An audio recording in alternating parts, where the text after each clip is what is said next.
Please sit down. Thank you.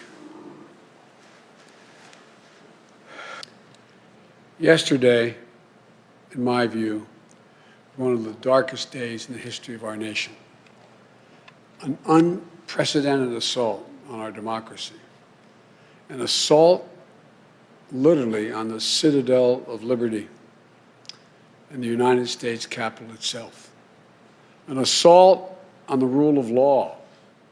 An assault on the most sacred of American undertakings, ratifying the will of the people in choosing the leadership of their government.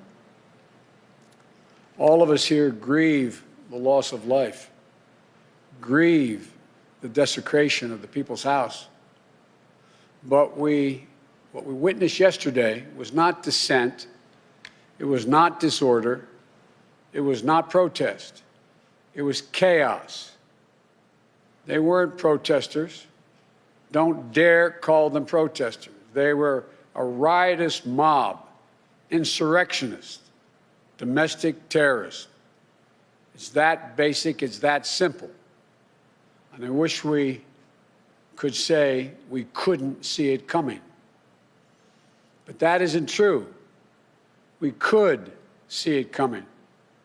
The past 4 years, we've had a president who's made his contempt for our democracy, our Constitution, the rule of law clear in everything he has done. He unleashed an all-out assault on our institutions of our democracy from the outset. And yesterday was but the culmination of that unrelenting attack. He's attacked the free press, who dared to question his power, repeatedly calling the free press the enemy of the people.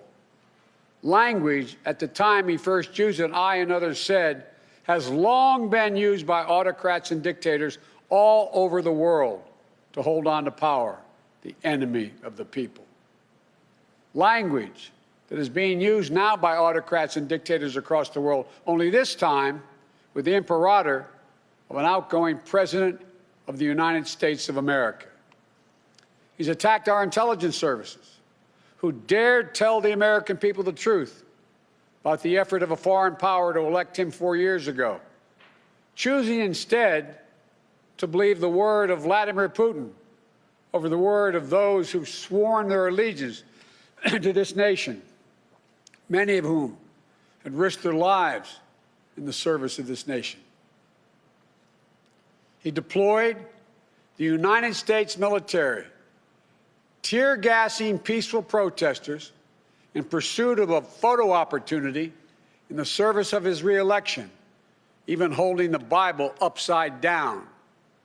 The action that led to an apology from the chairman of the Joint Chiefs of Staff and an outspoken denunciation of the use of military for domestic political purposes from scores of former military leaders and secretaries of defense, led by Secretary Cheney.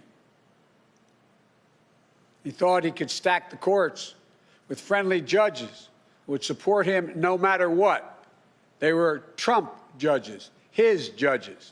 He went so far as to say he needed 9 justices on the Supreme Court because he thought the election would end up in the Supreme Court and they would hand him the election. He was stunned, truly stunned, when the judges he appointed didn't do his bidding, instead acted with integrity, following the Constitution, upholding the rule of law,